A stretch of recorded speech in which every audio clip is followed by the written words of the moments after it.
السلام علیکم ورحمۃ اللہ وبرکاتہ۔ وعلیکم السلام ورحمۃ اللہ وبرکاتہ۔ نحمدہ ونصلی علی رسولہ الکریم۔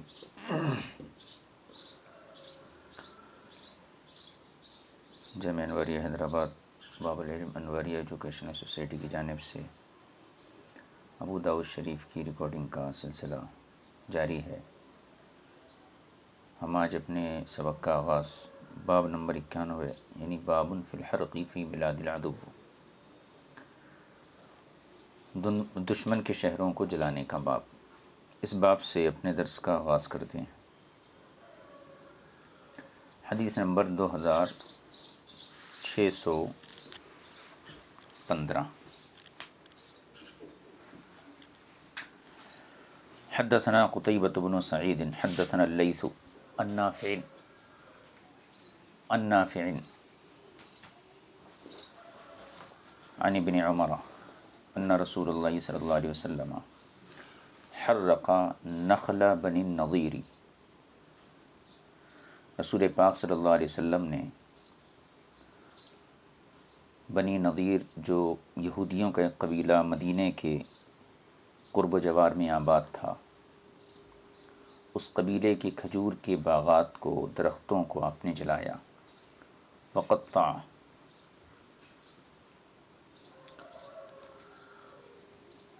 وہی البویرہ،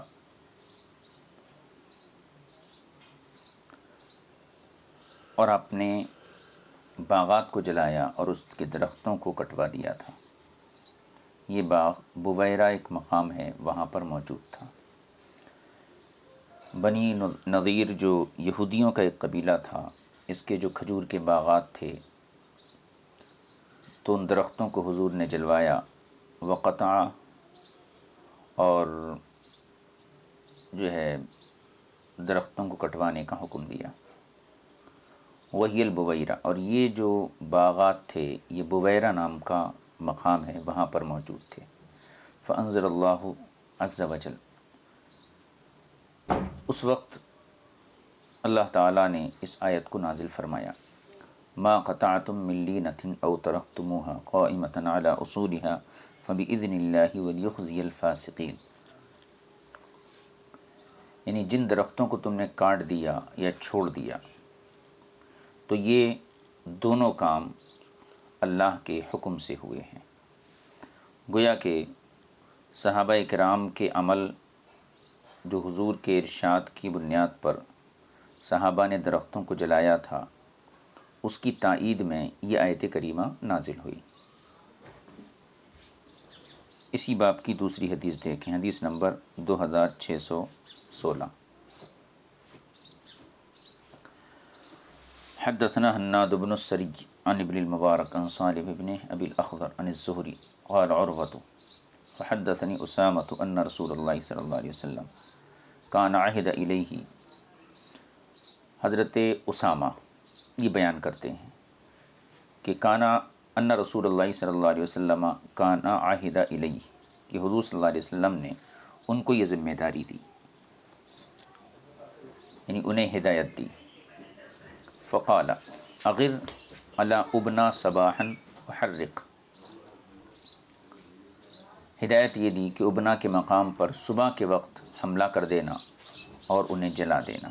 اغر علی ابنا صباحا، علی الصباح مقام ابنا پر حملہ کرنا، وحرق اور انہیں جلا دینا۔ تیسری حدیث، حدثنا عبد اللہ بن عمرو الغزی سمعت ابا مسہر قیل لہ ابنا، ابو مسہر کے بارے میں یہ منقول ہے، ان سے روایت کیا گیا، قال انہوں نے کہا، نحن اعلم ہی یبنا فلسطین، تو ان سے پوچھا گیا کہ ابنا یہ کہاں ہے، یعنی جس مقام پر حملہ کرنے کا حکم دیا گیا صبح کے وقت اور ان کو جلانے کا حکم دیا گیا تو یہ مقام کہاں ہے؟ تو ابو مسہر سے یہ مروی ہے کہ ان سے جب پوچھا گیا تو انہوں نے کہا کہ ہم اس کے بارے میں زیادہ بہتر جانتے ہیں، نحن عالم، ہم زیادہ بہتر جانتے ہیں، یا یبنا فلسطین، کہ اس سے مراد فلسطین کا یا علاقہ یبنا ہے۔ گویا حضور اکرم صلی اللہ علیہ وسلم نے فلسطین کے ایک علاقے پر حملہ کرنے کا حکم دیا تھا جس کا نام یبنا تھا۔ یہ باب کی تحت 3 حدیثیں بلکہ 2 حدیثیں ذکر کی گئی ہیں، اور ایک حدیث جو ہے وہ اصل میں مقام یبنا کی وضاحت کے لیے ذکر کی گئی۔ اس باب پر توجہ دیجیے۔ صاحب کتاب نے باب کا عنوان یہ رکھا، بابٌ فی الحرق فی بلاد العدو، دشمن کی زمین میں، ان کے علاقے میں جو چیزیں ہیں ان کو آگ لگا دینے کا کیا حکم ہے۔ حدیثوں کے ظاہر سے یہ معلوم ہوتا ہے کہ دشمن کی چیزوں کو آگ لگا دینا یہ جائز ہے۔ جمہور علماء کا بھی یہی خیال ہے کہ دشمن کی علاقے کے اندر تحریق یا تخریب سے کام لینا اس کی اسلام اجازت دیتا ہے۔ تحریک کا مطلب جلانا اور تخریب کا مطلب ویران کرنا۔ امام اوزاعی یا فقی ابو اللیث اور ان کے علاوہ فقی ابو ثور یہ حضرات مکروہ قرار دیتے ہیں، اور ان کا استدلال یہ ہے کہ صدیق اکبر رضی اللہ تعالی عنہ نے اپنی لشکروں کو، جو لشکر آپ روانہ کیا کرتے تھے، ان کو اپنی اس قسم کی وصیت کی تھی، اللہ یفعلوا شیئا عن ذلک، کہ وہ اس قسم کا کوئی کام نہ کریں، یعنی دشمن کی زمین پر موجود چیزوں کو جو ہے ہلاک کرنا یا ان کو آگ کے حوالے کرنا، اس قسم کا کوئی عمل نہ کیا جائے۔ اس قسم کی وصیت صدیق اکبر اپنے لشکروں کو کیا کرتے تھے۔ امام طبری نے اس کا جواب یہ دیا کہ صدیق اکبر کا مقصد یہ تھا کہ قصداً اصالتاً آگ لگانا یا ویران کرنا، اس سے صدیق اکبر نے روکا تھا۔ برخلاف اس کے اگر ان چیزوں کی نوبت آ جائے قتال کے دوران، جنگ کے دوران، تو پھر اس سے منع نہیں ہے۔ اور دوسرے علماء نے صدیق اکبر کے اس کام کی توجیہ یہ پیش کی ہے کہ حضرت صدیق اکبر نے ان شہروں میں تحریق یا تخریب سے منع کیا تھا جن کے بارے میں ان کو یہ توقع تھی کہ مسلمان ان سب شہروں کو فتح کر لیں گے، تو منع اس لیے کیا گیا تھا تاکہ وہ چیزیں مسلمانوں کے کام آئیں۔ اور جمہور کا جو استدلال ہے وہ اسی حدیث پاک سے ہے کہ حضور اکرم صلی اللہ علیہ وسلم نے باضابطہ بنی نضیر اور اس کے بعد جو ہے یبنا کے مقام پر، جو فلسطین میں ایک مقام ہے، وہاں پر بھی درخت کاٹنے اور ان کو جلانے کا حکم دیا ہے۔ آگے کا باب دیکھ لیجئے، بابن فی بعث العیون، عیون یہ عین کی جمع ہے، اور یہاں اس سے مراد جاسوس ہے، جاسوس بھیجنے کا باب۔ حدیث نمبر 2618، حدثنا ہارون بن عبد اللہ حدثنا ہاشم بن القاسم حدثنا سلیمان یعنی ابن المغیرۃ عن ثابت عن انس قال، حضرت انس سے مروی ہے، آپ فرماتے ہیں بعثا یعنی باسا یعنی النبی صلی اللہ علیہ وسلم، حضور صلی اللہ علیہ وسلم نے بھیجا، کس کو؟ بسیسہ، حضور صلی اللہ علیہ وسلم نے بسیسہ نامی ایک شخص کو عیناً جاسوس بنا کر بھیجا، ینظروا ما صنعت عیر ابی سفیان، تاکہ وہ دیکھیں کہ ابو سفیان کے لشکر یعنی قافلہ، ابو سفیان کے قافلے کا وہ جائزہ لیں۔ تو اس قافلے کی جاسوسی کے لیے حضور صلی اللہ علیہ وسلم نے بسیسہ نامی اس شخص کو روانہ کیا۔ اس حدیث پاک سے معلوم ہوتا ہے کہ قتال فی سبیل اللہ میں دشمن کی معلومات حاصل کرنے کے لیے جاسوسی کا جو طریقہ اس دور میں بھی جاری تھا اور آج بھی جاری ہے، تو اس طریقے کے مشروع ہونے پر امام ابو داؤد نے یہ حدیث یہاں تخریج کی ہے کہ دشمن کے حالات معلوم کرنا، اس کی جنگی تیاریوں کے بارے میں، اس کی نفری کے بارے میں، اور اس کی نقل و حرکت کے بارے میں معلومات حاصل کرنے کے لیے جاسوسی نظام قائم کرنا شریعت اس کی اجازت دیتی ہے۔ یہ دو باب ہوئے۔ بابن فی الحرقی فی بلاد العدوی، دشمن کی زمینوں پر موجود چیزوں کو آگ لگانا، اور دوسرا باب جو تھا جاسوسی کے حوالے سے تھا۔ پہلے باب کے تحت جو 3 حدیثیں آئیں ان کی تھوڑی سی وضاحت ضروری ہے، کیونکہ اس حدیثوں میں دشمن کی زمینوں پر موجود چیزوں کو آگ لگانے کا حکم دیا گیا ہے، اور ایک مقام پر پہلی حدیث میں بنی نضیر کے درختوں کو جلانے کی نسبت اور کاٹنے کی نسبت حضور صلی اللہ علیہ وسلم کی طرف منسوب ہے۔ بنی نضیر کے بارے میں پہلے تھوڑا سن لیجیے۔ غزوہ بنی نضیر جو ہے یہ 4 ہجری میں غالباً ہوا۔ بنی نضیر یہودیوں کا ایک مشہور قبیلہ تھا جو مدینے کے قرب و جوار میں آباد تھا۔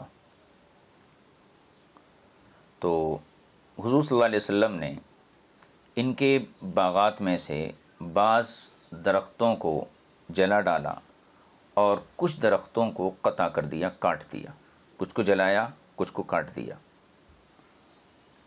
اور دوسری حدیث میں ایک لفظ آیا تھا، اسامہ رضی اللہ تعالی عنہ کو حضور نے یہ حکم دیا تھا کہ اغر علی ابنا صباحا وحرق، ابنا کے مقام پر تم علی الصبح حملہ کرو اور اس کو جلا دو۔ تو گویا کہ 2 مقامات پر جلانے کا تذکرہ آیا۔ ابنا یہ فلسطین کا ایک مقام ہے، اور بنی نضیر جو ہے یہ مدینے کے قرب و جوار میں ایک قبیلہ آباد تھا، وہ ہے۔ تو پہلے واقعے کے پس منظر میں ایک آیت کریمہ نازل ہوئی، ما قطعتم من لینۃ او ترکتموها قائمۃ علی اصولها فباذن اللہ ولیخزی الفاسقین۔ ما ترکتم من لینۃ، یعنی جو درخت تم نے کاٹے یا جو چھوڑ دیے، یہ دونوں کام اللہ کے حکم سے ہوئے ہیں۔ مطلب یہ ہے، ایک اور روایت ہے یہیں پر، اس کو ہم ضم کر لیتے ہیں۔ ترمذی شریف میں ہے کہ حضور نے جب صحابہ اکرام کو درخت کاٹنے کا حکم دیا اور پھر اس کے بعد جو ہے انہیں درخت کاٹنے سے روک دیا، تو بعض صحابہ کو اس میں تردد لاحق ہوا، کہنے لگے کہ ہم نے بعض درخت تو کاٹ دیے اور بعض درخت ہم نہیں کاٹ سکے، تو کیا اس بارے میں ہم حضور سے کیوں نہ پوچھیں کہ حضور سے پوچھا جائے، کیونکہ حضور نے پہلے کاٹنے کا حکم دیا پھر منع کر دیا۔ تو صحابہ نے کچھ درختوں کو کاٹا، کچھ کو چھوڑ دیا۔ اب ان کو تردد پیدا ہوا کہ ہم نے حضور کا جو پہلا حکم تھا اس پر مکمل عمل نہیں کیا، تو ہم حضور سے پوچھیں اس بارے میں کہ ہم نے جو کام کیا، جن درختوں کو کاٹا، تو کیا اس میں ہمارے لیے کوئی اجر ہے یا نہیں ہے، اور جن درختوں کو ہم نے چھوڑ دیا ہے ان درختوں کو چھوڑنے کی وجہ سے ہم پر کوئی گناہ تو نہیں ہے۔ اس سلسلے میں حضور اکرم صلی اللہ علیہ وسلم سے ان حضرات نے، صحابہ اکرام نے سوال کیا کہ ہم نے بعض درختوں کو کاٹا ہے، بعض کو چھوڑ دیا ہے۔ تب اللہ تبارک و تعالی صحابہ کی تائید میں اس آیت کریمہ کو نازل فرمایا کہ جو کچھ تم نے کیا ہے یہ سب اللہ کے حکم سے ہوا ہے، جن کو کاٹا ہے وہ بھی اللہ کے حکم سے، اور جن کو چھوڑا ہے یہ بھی اللہ کے حکم سے ہوا ہے۔ تو اس حدیث سے یہ وضاحت ہو گئی کہ ابتداً درخت کاٹنے کا حکم دیا گیا تھا اور بعد میں رسول پاک صلی اللہ علیہ وسلم نے اسے منع کر دیا۔ یہ ترمذی کی روایت تھی۔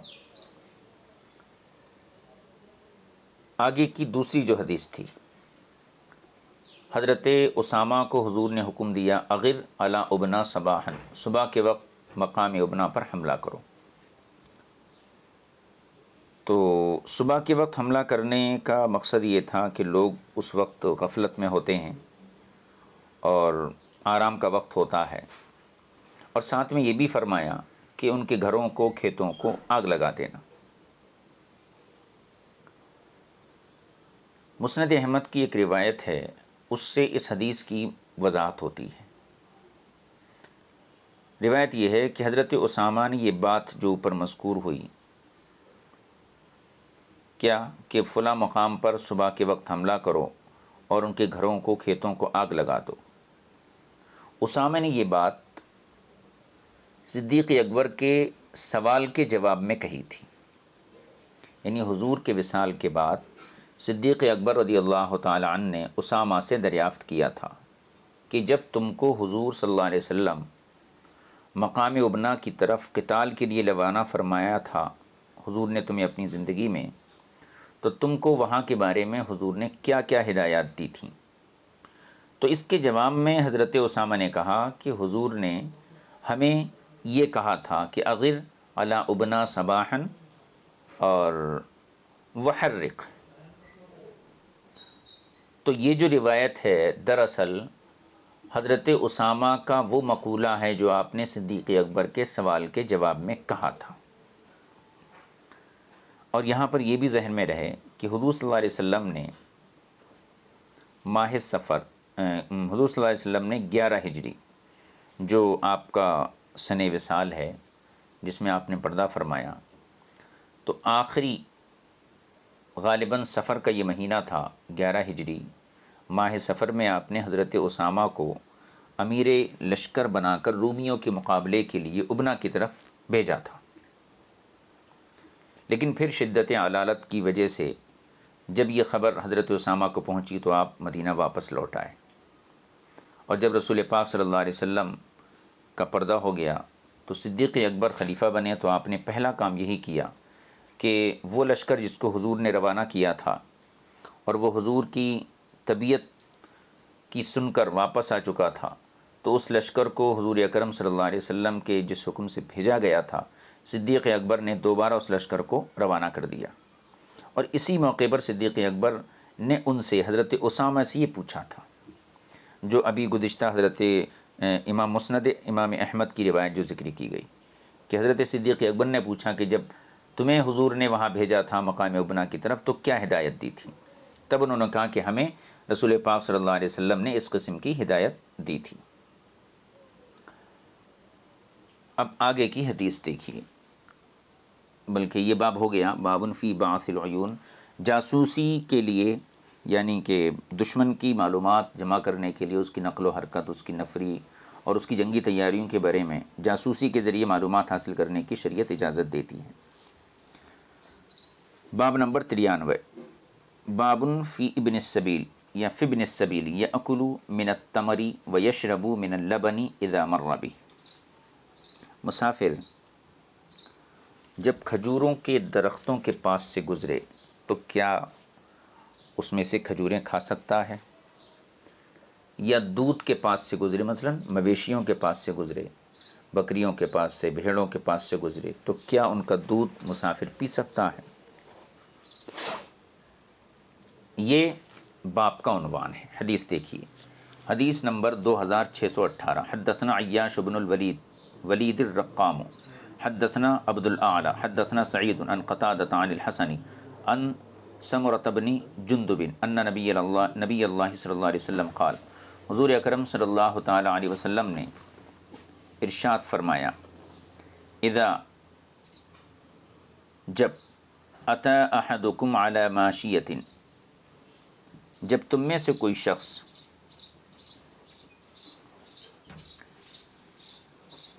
کسی مویشی کے پاس سے گزرے، علی ماشیۃ، جب تم میں سے کوئی شخص کسی جانور کے پاس سے گزرے، اس کی جمع مواشی،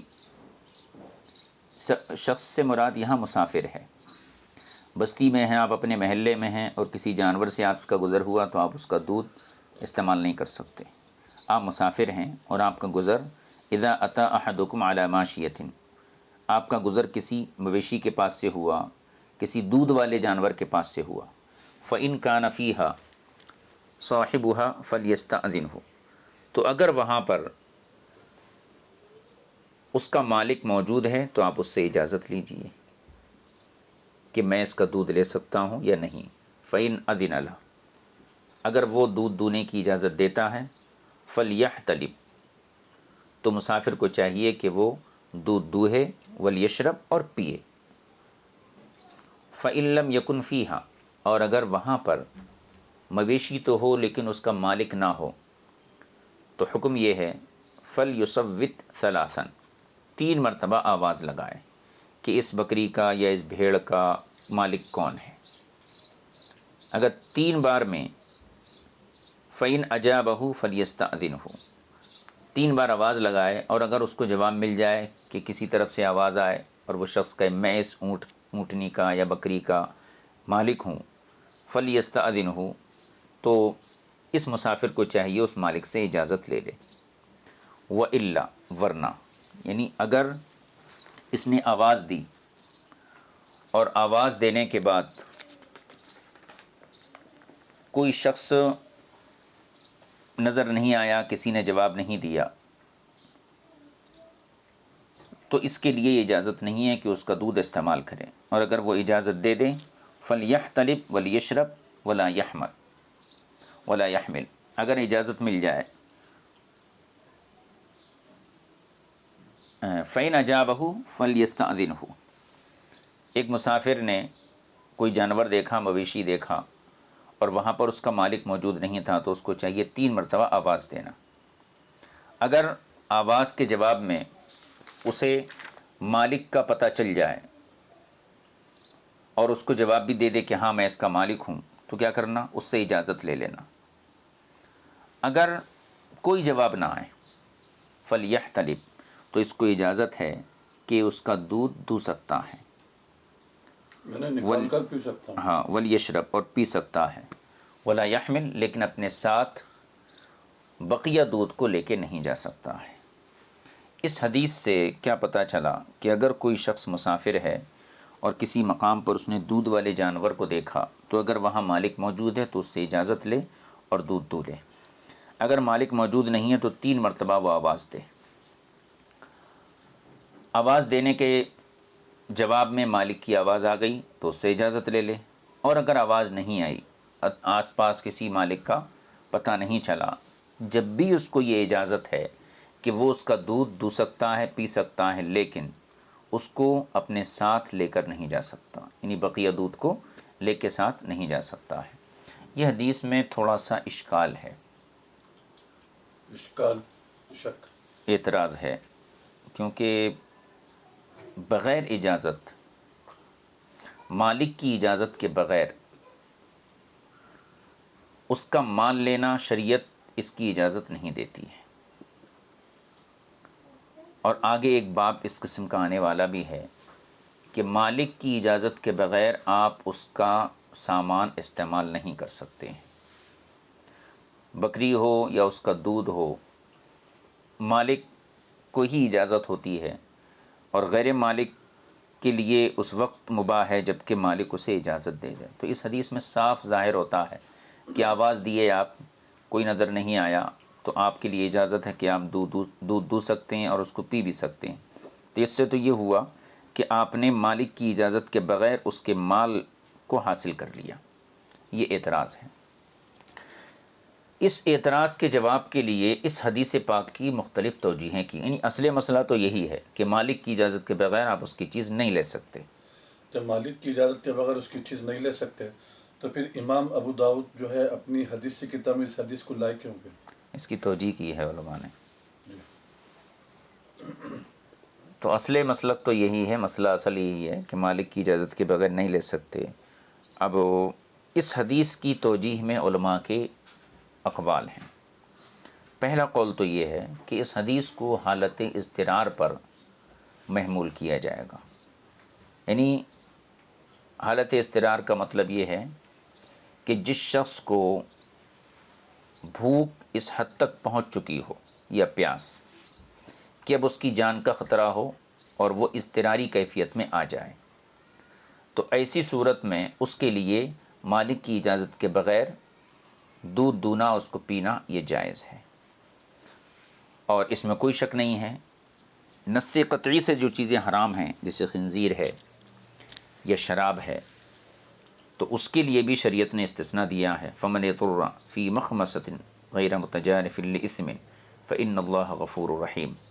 تو حالت اضطرار پر اس حدیث کو محمول کیا جائے، اور اصل مسئلہ یہی ہے کہ عام حالات میں دوسرے کی چیز کو اس کی اجازت کے بغیر نہیں لے سکتے ہیں، اور اس حدیث کو اضطراری حالت پر محمول کیا جائے گا۔ ایک جواب، ایک توجہ۔ دوسری توجہ اس کی یہ ہے کہ یہ حدیث ایسی عرف پر محمول کی جائے گی۔ کچھ ایسے مقامات ہوتے ہیں کہ جہاں کا یہ عرف ہوتا ہے کہ بکریوں کے مالک کی طرف سے مسافروں کے لیے دودھ پینے کی عام اجازت ہوتی ہے، تو جہاں کا یہ عرف ہو تو اس مقام پر اس حدیث کو محمول کیا جائے گا۔ مثال کے طور پر گاؤں میں، اضلاع میں کچھ باغات ہوتے ہیں، مثلا آم کے باغ ہیں، جام کے باغ ہیں۔ اب اگر کوئی شخص باغ سے کچھ توڑ لیا، یا آم یا پھر جام، تو عام لوگوں کو اس چیز کی اجازت ہوتی ہے، اور وہاں کا یہ عرف ہوتا ہے کہ آپ اگر باغ میں جا کر کچھ کھاتے ہیں تو باغ کا مالک آپ سے پیسے نہیں لیتا ہے، یہ عرف ہوتا ہے۔ تو ممکن ہے کہ حضور کی اس حدیث اسی عرف پر محمول ہو کہ جس مقام پر مسافروں کے لیے دودھ کی اجازت عرفاً ہے، تو وہاں پر آپ نے یہ حکم دیا۔ دو توجہ ہو گئیں۔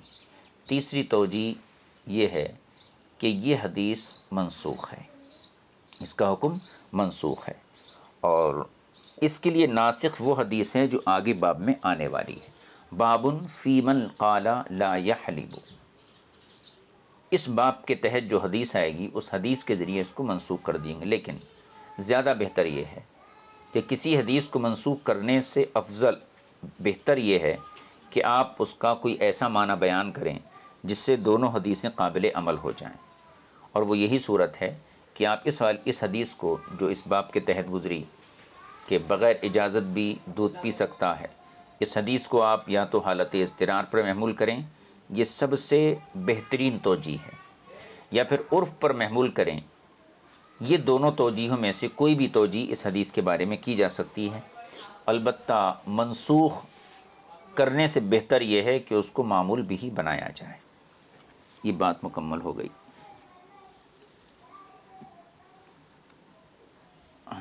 اب اس کی دوسری حدیث 2620،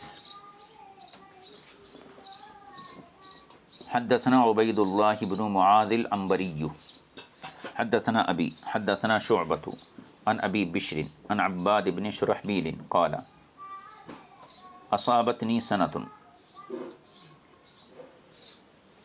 عباد بن شرحبیل کہتے ہیں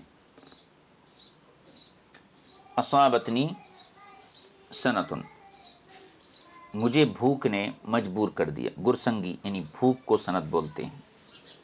فدخلت حائطا من حیطان المدینہ، میں مدینے کے باغات میں سے ایک باغ میں داخل ہو گیا۔ ففرقت سنبلا، اور میں ایک بالی توڑ کے اس کو رگڑا۔ فرق مانا رگڑنا آتا ہے، یعنی پہلے میں توڑا اس کے بعد اس کو رگڑا۔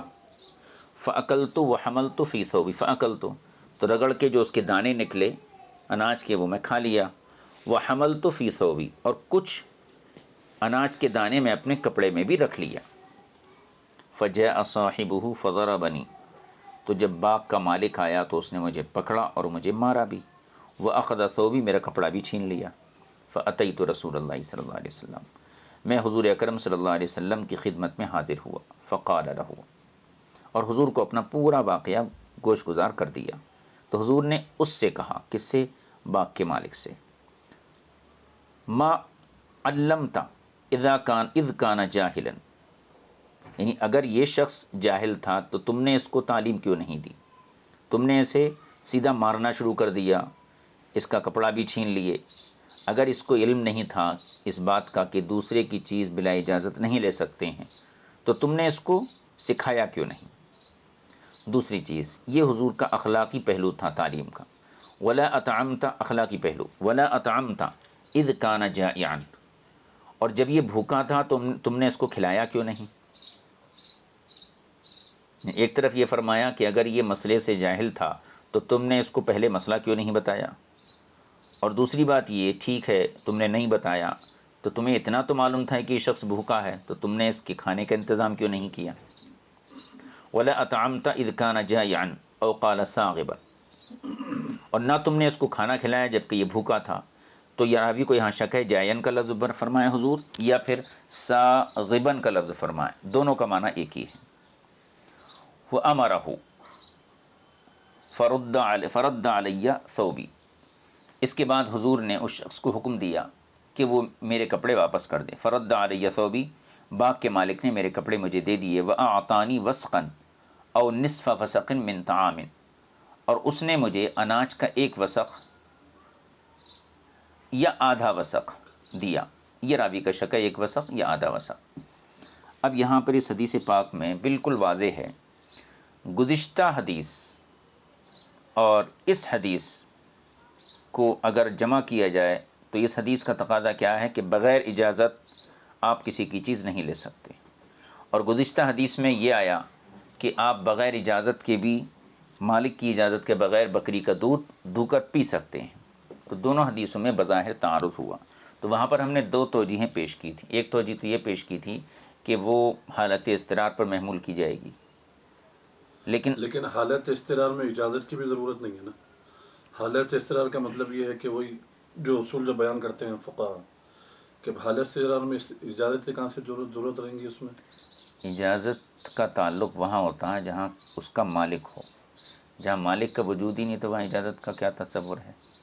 اب یہ بکریاں وغیرہ تو کسی کی ملک میں ہوتی ہیں. اب کوئی مردار پڑا تو وہ تو کسی کی ملک میں نہیں ہوتا.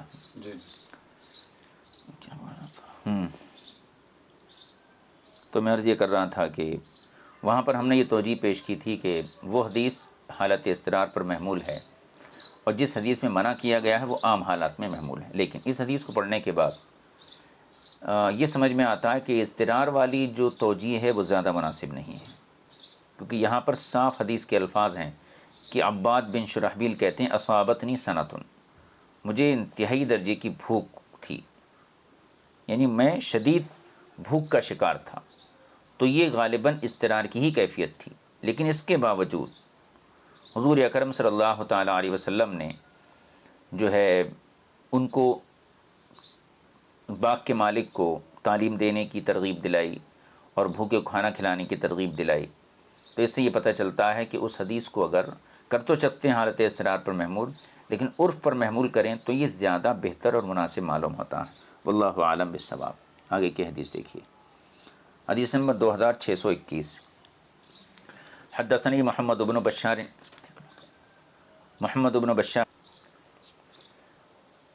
حدثنا محمد بن جعفر عن شعبة عن ابی بشر قال سمعت عباد بن شرحبیل رجلا منا من بنی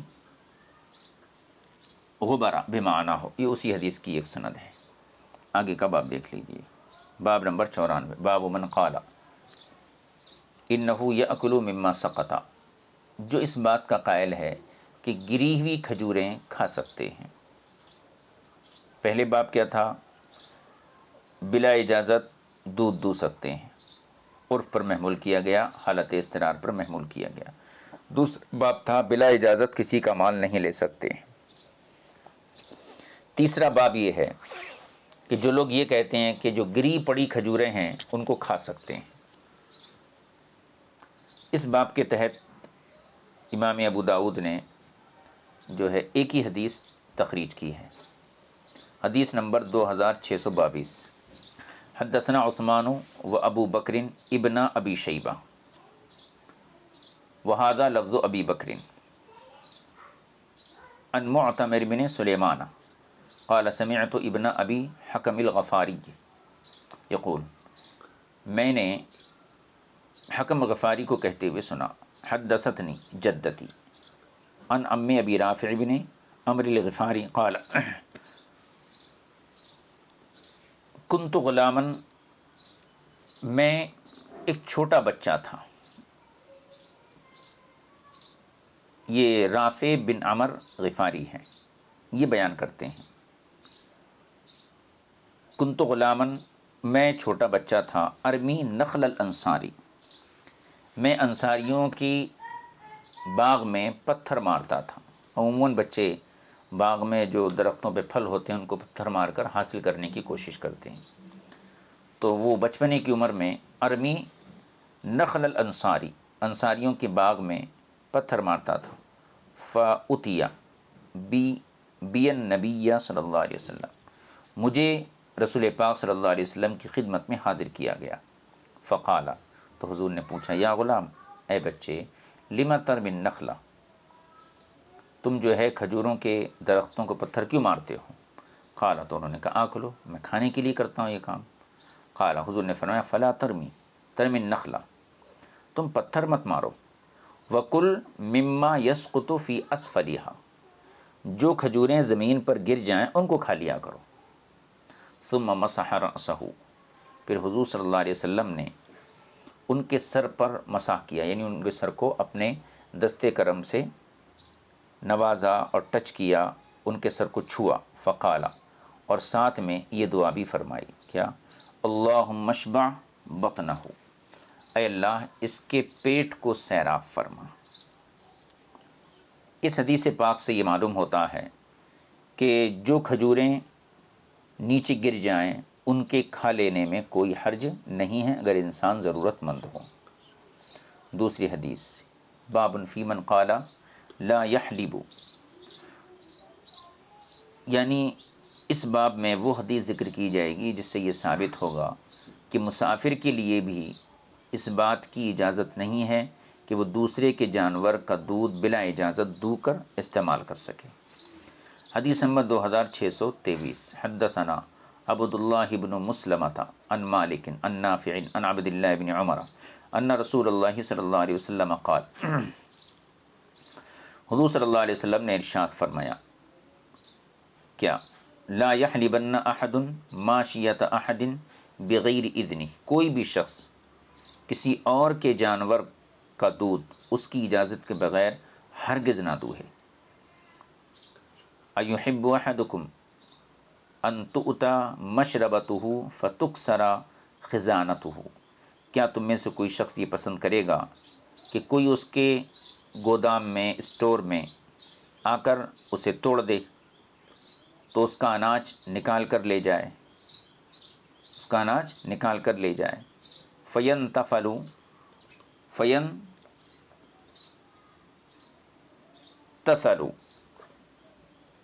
طعامہ، یعنی اس کا اسٹور یا دکان جو بھی ہے وہ توڑے اور یعنی اس کا تالا توڑے اور اس میں جو اناج موجود ہے وہ اناج لے کر چلا جائے، تو کیا تم میں سے کوئی شخص یہ چیز پسند کرے گا؟ فإنما تحزن لهم ضروع مواشيهم أطعمتهم، تو یقیناً اسی طریقے سے ان جانوروں کے تھن ان کے مالکوں کے لیے دودھ جمع کرنے کی جگہ ہے۔ فإنما تخزن لهم ضروع مواشيهم، ان کے مواشیوں کے تھن، یعنی لوگوں کے جو جانور ہیں ان کے دودھ کے جو تھن ہیں وہ تھن اپنے مالکوں کے کھانے کے لیے خزانہ ہیں گویا کہ۔ فلا یحلبن احد ماشیۃ احد الا باذنہ، تو کوئی بھی شخص دوسرے کے جانور کو اس کی اجازت کے بغیر ہرگز نہ دوہے۔ تو گویا حضور صلی اللہ علیہ وسلم نے یہاں بالکل صاف اور ایک تمثیل کے ذریعے ارشاد فرمایا کہ اگر آپ کی دکان ہے اور اس میں کچھ سامان کھانے پینے کا رکھا ہوا ہے، اب ایک شخص آئے اور آپ کی دکان کا تالا توڑ کر آپ کا سامان نکال کے لے کے جائے، تو کیا آپ کو یہ پسند ہے؟ تو ظاہر سی بات ہے کسی انسان کو پسند نہیں آئے گا۔ تو آپ نے فرمایا اسی طریقے سے جانور کے جو تھن ہیں یہ مالک کی دودھ کی جگہ ہیں، گویا ایک خزانہ ہے۔ اگر آپ دور ہیں تو اس کا مطلب یہ ہے کہ آپ اس کے گھر میں یا اس کی دکان میں تالا توڑ کر اس کی چیز کو حاصل کرنے کی کوشش کر رہے ہیں۔ یہ حدیث پاک مکمل ہو گئی۔ آگے کا باب نمبر 96، باب فی الطاعۃ، فرما برداری کا باب۔ حدیث نمبر 2624، حدثنا زہیر بن حرب حدثنا حجاج قال قال ابن جریح یا ایھا الذین آمنوا اطیعوا اللہ واطیعوا الرسول واولی الامر منکم۔ ابن جریح کہتے ہیں، ان کا بیان ہے کہ حضور کی جو یہ جو قرآن کی آیت کریمہ ہے یا ایھا الذین آمنوا اطیعوا اللہ واطیعوا الرسول واولی الامر منکم، یہ آیت حضرت عبداللہ یعنی فی عبداللہ ابن قیس بن عدی، یہ عبداللہ بن قیس بن عدی کے حق میں نازل ہوئی تھی، ان کے بارے میں نازل ہوئی تھی۔ یہ کون کہہ رہے ہیں؟ ابن جریح۔ تو ابن جریح کا بیان یہ ہے کہ یہ آیت یا ایھا الذین آمنوا اطیعوا اللہ یہ نازل ہوئی تھی فی عبداللہ بن قیس بن عدی، ان کے بارے میں۔ کب؟ بعثہ النبی صلی اللہ علیہ وسلم فی سریۃ، نبی کریم صلی اللہ علیہ وسلم نے انہیں جو ہے ایک مہم پر روانہ کیا تھا۔ اخبرنیہ یعلا عن سعید بن جبیر عن ابن عباس،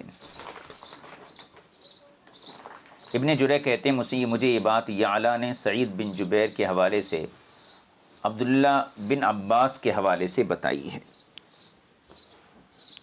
اصل یہ ہے کہ ابن جریح کے کہنے کا مقصد یہ ہے کہ یہ جو آیت ہے یا ایھا الذین آمنوا اطیعوا اللہ واطیعوا الرسول واولی الامر منکم، یہ آیت حقیقت میں عبداللہ بن قیس بن عدی کے حق میں یہ نازل ہوئی۔ ان کو رسول پاک صلی اللہ علیہ وسلم نے ایک جنگی مہم پر روانہ کیا اور اس کا امیر بنا کر ان کو بھیجا، اور آخر میں ابن جریح کا یہ قول مذکور ہے کہ جو مضمون ابھی ذکر کیا کہ یہ آیت فلاں کے حق میں نازل ہوئی، تو یہاں پر انہوں نے گویا کہ اس کی ایک سند ذکر کی ہے۔ اب اس کے تحت جو حدیث بیان کی گئی ہے اس کو دیکھیے۔ حدیث نمبر 2625،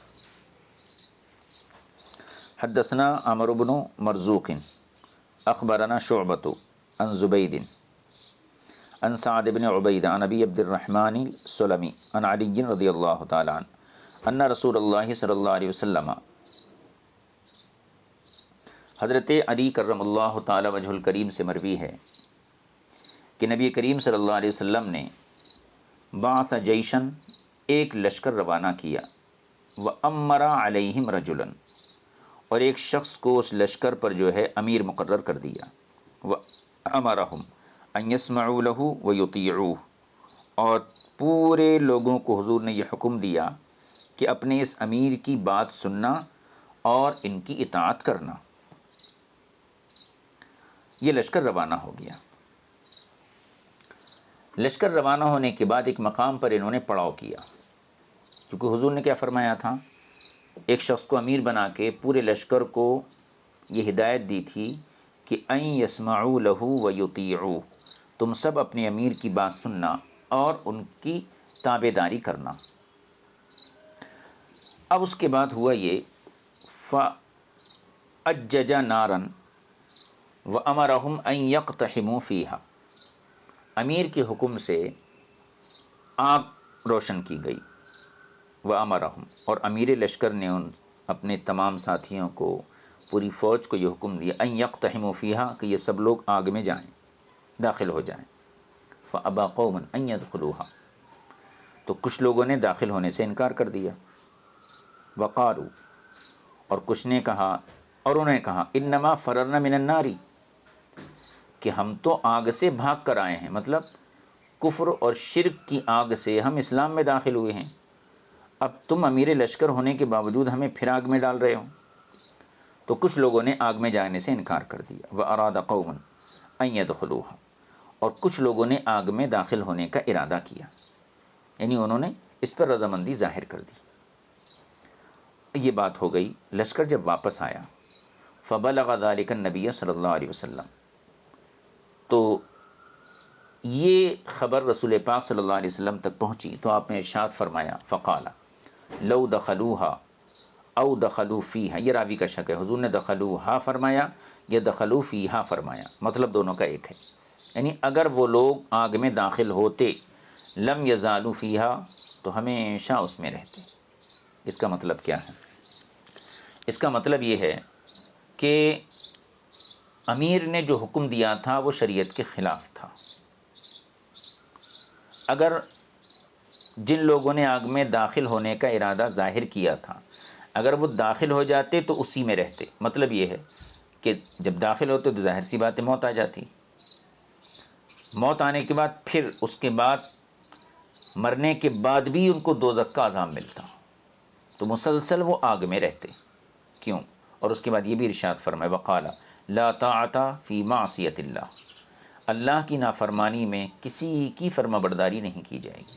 یعنی جس کام کے کرنے میں اللہ کی نافرمانی ہوتی ہو اس بات میں کسی کی تابع داری نہیں ہوگی.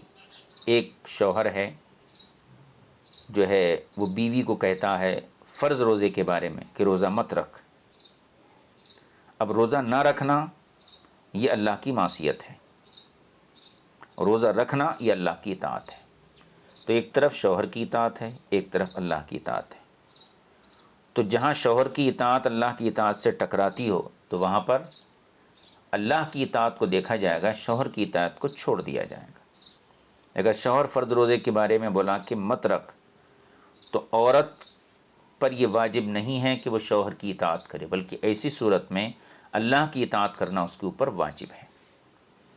تو لا طاعت لما فی معصیت اللہ، اللہ کی نافرمانی میں کسی کی پیروی نہیں کی جائے گی. انما الطاعت فی المعروف، اطاعت تو نیکی کے کام میں کی جاتی ہے، یعنی جن کاموں کی شریعت نے اجازت دی ہے مشروع. نیکی کو معروف کہتے ہیں اور گناہ کو منکر کہتے ہیں.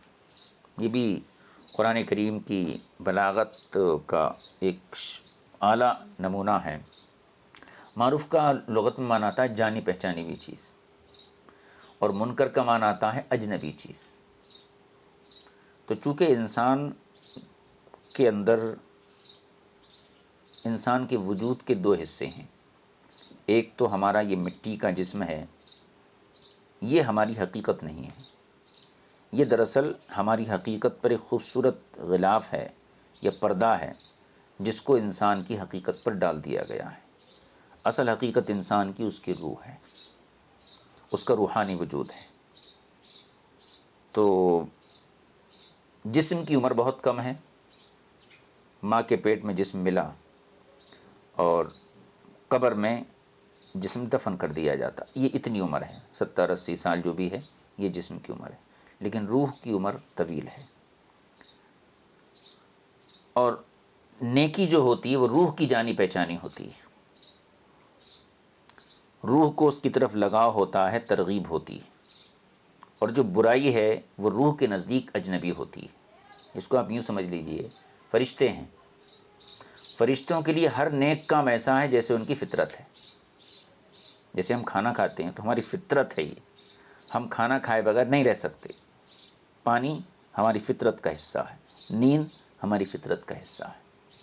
تو جیسے ہمیں کھانا کھانے سے سکون ملتا ہے، پانی پینے سے اور نیند سے سکون ملتا ہے، اسی طریقے سے فرشتوں کو عبادت سے سکون ملتا ہے. تو عبادت، ذکر، تسبیح و تحلیل یہ فرشتوں کا وظیفہ ہے فطری طور پر. اور گناہ سے ان کو نفرت ہوتی ہے، گناہ ان کے نزدیک اجنبی ہے، بالکل کہنا چاہیے اس سے شناسائی نہیں ہوتی. تو چونکہ اصل وجود انسان کا وہ اس کا روحانی وجود ہے، اور روحانی وجود یہ دراصل فرشتوں کے مشابہ ہے. اس لیے جو نیکی ہے اس کو شریعت نے معروف سے تعبیر کیا کہ جانی پہچانی چیز. اور آپ فطرت میں اگر داخل ہو کر جائزہ لیں تو کوئی بھی کتنا بھی گناہ گار ہو، جب وہ نیک کام کرتا ہے تو اس کو ایک قسم کی خوشی محسوس ہوتی ہے. یہ جو خوشی ہے یہ اس کی روح کی خوشی ہے. اور جب برا کام کرتا ہے تو اس کو اگر ذرہ برابر بھی ایمان ہے اس کے اندر تو اس کو بعد میں ندامت اور شرمندگی ضرور ہوتی ہے. ایک شرابی شراب پی کے گھنٹوں نشے کی حالت میں مست رہتا، بہت خوش رہتا ہے، لیکن جب اس کا نشہ اترتا ہے اور ادھر اذى ہوتی ہو تو اس کو اپنے اس فعل پر انتہائی ندامت ہوتی ہے کہ میں نے یہ کیا کیا. یہ جو احساس ندامت ہے یہی اس کے ایمان کی دلیل ہے. جب تک بندے کی یہ کیفیت ہے کہ گناہ پر اس کا ضمیر اسے ملامت کرتا ہو تو اس کا مطلب ایمان ہے. اور جب گناہ پر نفس ملامت کرنا چھوڑ دے تو اس کا مطلب یہ ہے کہ اب اس کے دل کے اندر ایمان باقی نہیں رہا. تو حضور اکرم صلی اللہ علیہ وسلم کے فرمانے کا مقصد یہ ہے کہ طاعت یہ معروف میں کی جائے گی، یعنی جو روح کی جانی پہچانی چیزیں ہیں ان میں اطاعت کی جائے گی، اور جو منکرات ہیں جن کو شریعت نے منع کر دیا ہے ان میں کسی کی اطاعت نہیں کی جائے گی۔ یہ حدیث مکمل ہو گئی۔ چلیے آگے کی حدیث دیکھیے، حدیث نمبر 2626۔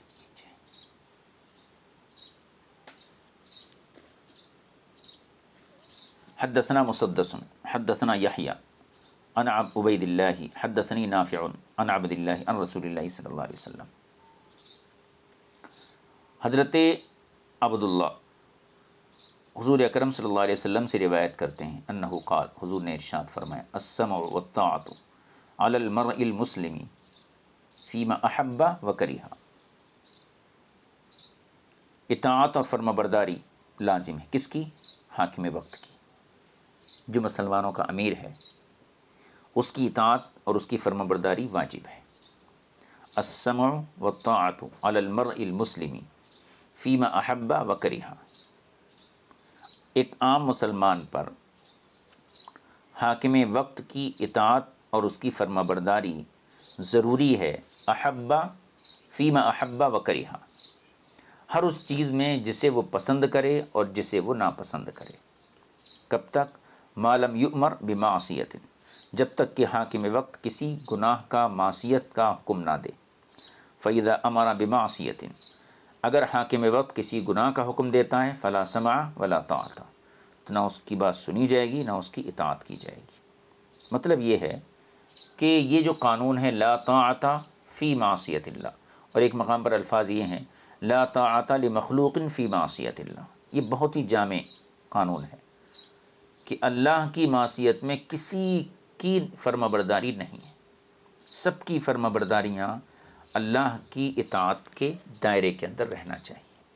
جس کام سے اللہ ناراض ہو وہاں پر کسی کی فرما برداری نہیں کی جائے گی۔ اسی باب کی اور ایک حدیث ہے، حدیث نمبر 2627۔ حدثنا یحیی بن معین حدثنا عبد الصمد بن عبد الوارث حدثنا سلیمان بن المغیرۃ حدثنا حمید بن ہلال عن بشر بن عاصم عن عقبۃ بن مالک من رہطہ، یعنی بشر بن عاصم روایت کرتے ہیں کس سے؟ عقبہ بن مالک سے، اور عقبہ بن مالک یہ انہی کے قبیلے سے تھے، من رہطہ یعنی بشر بن عاصم کے ہی قبیلے سے ہیں۔ اب حدیث سنیے، قال، انہوں نے فرمایا، بعث النبی صلی اللہ علیہ وسلم سریۃ، عقبہ بن مالک کہتے ہیں کہ حضور صلی اللہ علیہ وسلم ایک مہم پر روانہ کی، یعنی آپ نے ایک چھوٹی مہم پر صحابہ کے لشکر کو روانہ کیا۔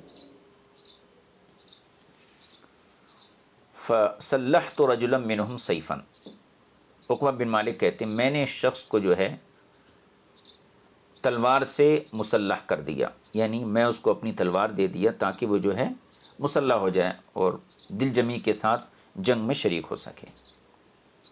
تو گیا کہ یہ اپنی تلوار اس کو دے دیے، اس کو مسلح کر دی۔ فلما رجع، جب وہ واپس آیا،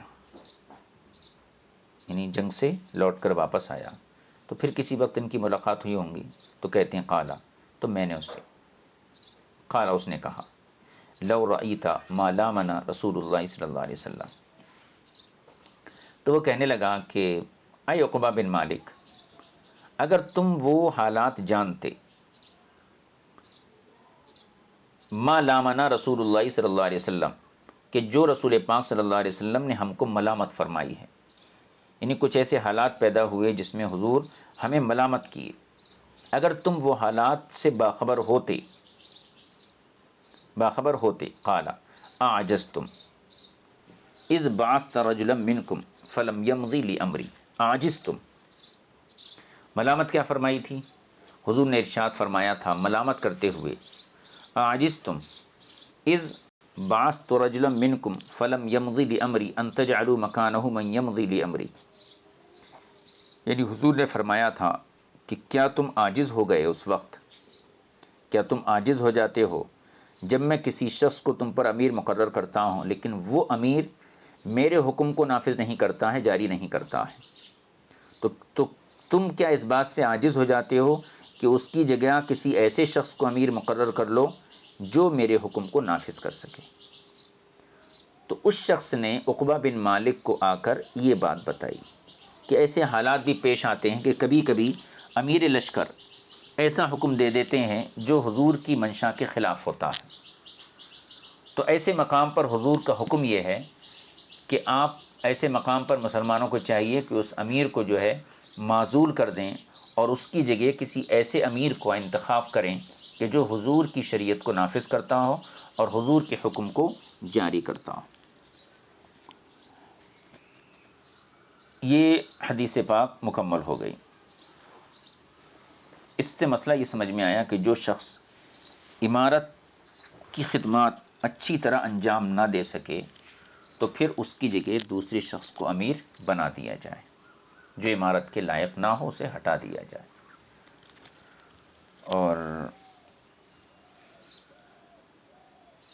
لیکن اس سے یہ ثابت نہیں ہوتا ہے کہ حضور اکرم صلی اللہ تعالی علیہ وسلم نے جو دین ہمیں دیا ہے اور اس دین کے مطابق، یعنی نبوت کے مطابق، شریعت اسلامیہ کے مطابق